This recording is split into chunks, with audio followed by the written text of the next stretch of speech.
पाकिस्तानी महिला सीमा हैदर की बात करेंगे क्योंकि इसको लेकर बड़ा खुलासा हुआ है। उत्तर प्रदेश एटीएस को पूछताछ में एक अहम जानकारी हासिल हुई है। पूछताछ में सीमा ने बताया है कि उसने भारत के कुछ सैन्य अधिकारियों को भी फ्रेंड रिक्वेस्ट भेजी थी।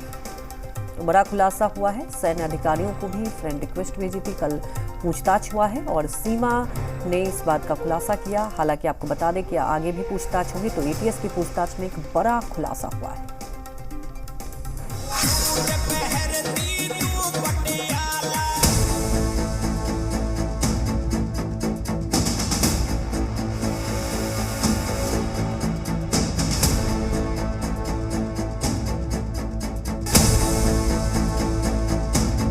जब से यूपी एटीएस ने सीमा हैदर से पूछताछ शुरू की है, तब से रोज नए खुलासे हो रहे हैं। ऐसे में सीमा के जासूस होने का शक गहराता जा रहा है। 17 जुलाई को सीमा से 6 घंटे तक पूछताछ हुई, तो 18 जुलाई को 10 घंटे तक यूपी एटीएस की टीम ने सवाल जवाब किए। इस दौरान बहुत बड़ा खुलासा हुआ है।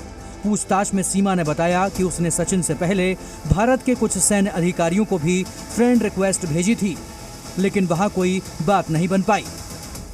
यूपी एटीएस ने सीमा से यह भी पूछा कि क्या तुम्हें किसी ने मोबाइल फोन पर मैसेजिंग या इंटरनेट से चैटिंग में सावधानी बरतने के लिए कहा था? क्या तुम कोई कोडवर्ड का भी इस्तेमाल करती थी? क्या कभी फूफी और फल कोडवर्ड का इस्तेमाल किया था?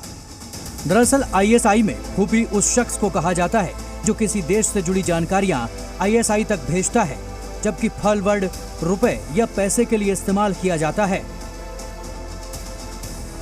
एटीएस का शक इसलिए भी बढ़ता जा रहा है क्योंकि सीमा हैदर ने खुद को पाकिस्तान की रहने वाली एक गरीब लड़की बताया। पाकिस्तान में ज्यादातर लोग उर्दू बोलते हैं या पंजाबी, और हिंदी का पाकिस्तान से दूर दूर तक नाता नहीं है, लेकिन सीमा की बोलचाल में कहीं भी उर्दू नहीं झलकती।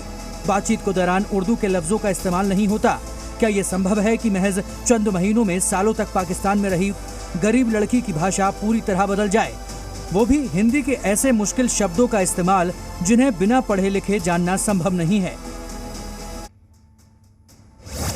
जांच पड़ताल के दौरान सीमा हैदर के पास से 8 मई को खरीदे गए एक मोबाइल फोन का बिल मिला है, जो उसने भारत आने से पहले 70,000 पाकिस्तानी रुपए में खरीदा था। 8 मई को ही सीमा का पासपोर्ट जारी हुआ और 10 मई को उसने पाकिस्तान छोड़ दिया। पहले से पासपोर्ट होने के बावजूद नया पासपोर्ट जारी होना और 2 दिन के अंदर देश छोड़ देना बड़े सवाल खड़े कर रहा है। एटीएस की पूछताछ के दौरान एक और बात का खुलासा हुआ है। एक एफिडेविट के हवाले से बताया गया है कि सीमा ने गुलाम हैदर से भागकर शादी की थी। दरअसल इस हलफनामे में सीमा ने बताया था कि उसके माँ बाप लालची हैं और एक आवारा लड़के से उसकी शादी कराना चाहते थे, इसलिए उसने घर से भागकर गुलाम हैदर से शादी कर ली और वो उसे खुश रखेगा। जबकि इससे पहले सीमा ने जी न्यूज पर ही कहा था कि गुलाम हैदर से उसकी शादी जबरदस्ती करवाई गई थी। जी 2014 में हुई। किस साल में? 2014 में। 2014। और पापा के कारण हुई थी, कोई धूमधाम से नहीं हुई, बस कोर्ट के कुछ कागजों में साइन करवाया गया था मुझसे, क्योंकि कहीं मैं किसी को पसंद करती थी गांव में, तो पसंद करना क्राइम माना जाता था, तो इसलिए मेरी इनसे शादी हो गई सिंपल सी। तो इनके साथ मैं रहती थी, तो हमारा ज़्यादा मतलब नहीं था, क्योंकि बच्चों के कारण फिर भी मेरे पापा मुझे वापस नहीं आने देते थे। मेरा तो पूरा विश्वास था और मेरा लव मैरिज था। इसने सोचा कि देहात में नहीं रहूंगा, शहर में तो घर लेके दिया और उधर मेहनत मजदूरी किया। उसके बाद मैं सऊदी अरब आया सर।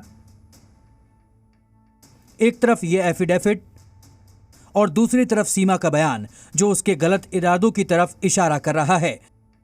इस बीच सीमा हैदर के पाकिस्तानी सेना वाले कनेक्शन पर भी मोहर लग गई है। सीमा का भाई आसिफ और चाचा गुलाम अकबर पाकिस्तानी सेना में हैं। ये बात इस तस्वीर से बिल्कुल पक्की हो गई है। सीमा का भाई आसिफ कराची में पोस्टेड है। इसके अलावा जांच एजेंसियों को सीमा के भारत आने की लोकेशन भी पता चल गई है। सूत्रों के हवाले से खबर है कि सीमा की भारत में एंट्री बिहार के सीतामढ़ी से हुई थी। इस पर एटीएस ने जब सीमा से पूछा कि उसे ग्रेटर नोएडा के रबूपुरा गांव किसने पहुंचाया, तो वो इसे लेकर सही जवाब नहीं दे पाई। लगातार सीमा बयान बदल रही है और जो खुलासे हो रहे हैं उससे शक गहरा हो रहा है कि कहीं सीमा पाकिस्तानी जासूस तो नहीं। सीमा हैदर से 2 दिन में एटीएस ने 16 घंटे तक पूछताछ की। इस दौरान उससे काफी सवाल जवाब हुए, जिससे बड़े खुलासे हुए। ऐसे में आज का दिन काफी अहम है। इसको लेकर जी मीडिया संवाददाता राहुल मिश्रा की ये रिपोर्ट देखिए।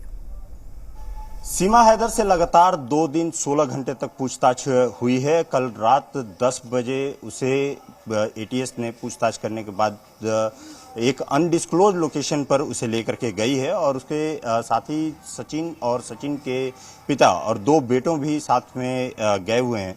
और ये तमाम पहलू है जिस पे कि एटीएस पता करने की कोशिश कर रही है कि आखिर में सीमा किस रूट से भारत के अंदर घुसी थी। नेपाल से यदि जब अंदर आई तो कौन सा ऐसा एरिया था जिस एरिया से वहां से होकर के अंदर में आई, उसके साथ ही किसने उसकी सहायता की है। इसके अलावा यह भी जानने की कोशिश की जा रही है कि क्या कोई जासूसी का जो कोड है वो कहीं वहां पर इस्तेमाल तो नहीं किया जा रहा था चैट में, क्योंकि चैट को डिलीट किया गया है। उसके साथ ही साथ एक नया मोबाइल पाकिस्तान में लिया गया था आने के पहले ही।